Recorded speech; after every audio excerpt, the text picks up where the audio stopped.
BTC অঞ্চলৰ যিখিনি এটা স্কুল প্ৰভিন্সিয়েলাইজেশ্যনৰ কাৰণে পদক্ষেপ লোৱা হ'ল সেইটো সোনকালে যাতে পূৰণ হয় ইয়াৰ কাৰণে বিটিসি গভৰ্ণমেণ্টৰ আমাৰ শিক্ষা বিভাগ আৰু অসম চৰকাৰৰ শিক্ষা বিভাগ একেলগে বহি মিলি সোনকালে নিষ্পত্তি কৰিবৰ কাৰণে তেখেতে নিৰ্দেশ দিলে। স্কুল যিবিলাক আছে আমাৰ এলিমেণ্টাৰী ছেকেণ্ডাৰী আৰু কলেজলৈকে যিটো আছে এইটো অলৰেডি আমি যোৱা ফেব্ৰুৱাৰী 11 তাৰিখে বিটিসিৰ এছেম্বলিত এটা বিল পাছ কৰি অসম চৰকাৰলৈ প্ৰেৰণ কৰিছিলো গভৰ্ণৰৰ অনুমোদন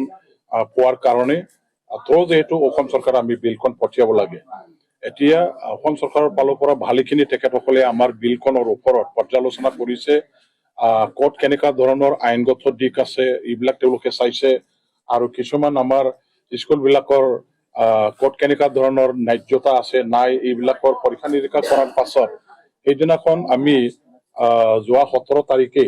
আমাৰ এটা ৰিভিউ মিটিং কৰা হ'ল 39টা ডিপাৰ্টমেণ্টৰ ওপৰত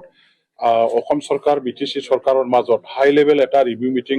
চিফ মিনিষ্টাৰ অফিচত কৰা সময়তো এই বিষয়টো লৈ পেলাই আলোচনা কৰা হৈছিল আৰু মুখ্যমন্ত্ৰী ডাঙৰীয়া দেৱে খুব গুৰুত্ব সহকাৰে তেখেতে লৈছে যে বিটিসি অঞ্চলৰ যিখিনি এটা স্কুল প্ৰভিন্সিয়েলাইজেশ্যনৰ কাৰণে পদক্ষেপ লোৱা হ'ল সেইটো সোনকালে যাতে পূৰণ হয় ইয়াৰ কাৰণে বিটিসি গভৰ্ণমেণ্টৰ আমাৰ শিক্ষা বিভাগ আৰু অসম চৰকাৰৰ শিক্ষা বিভাগ একেলগে বহি মিলি সোনকালে নিষ্পত্তি কৰিবৰ কাৰণে তেখেতে নিৰ্দেশ দিলে আৰু আমি অহা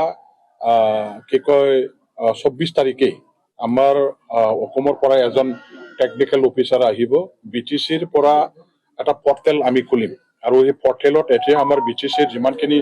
স্কুল বা কলেজবিলাকৰ প্ৰভিন্সিয়েলাইজেশ্যনৰ কাৰণে তালিকা প্ৰস্তুত কৰি পঠিয়াই দিয়া হৈছিল এই কলেজ বা স্কুলবিলাকৰ টিচাৰসকলে তেওঁলোকে এই পৰ্টেলত এপ্লাই কৰিব লাগিব। বিটিসিয়ে পৰ্টেল এপ্লাই কৰি খুলিব তাতে এপ্লাই কৰাৰ পাছত আমি এই কমপ্লিট হোৱাৰ লগে লগে আকৌ বিটিসি গভৰ্ণমেণ্ট অসম চৰকাৰৰ শিক্ষা বিভাগ আমি একেলগে যৌথভাৱে বহিম তাৰ পাছত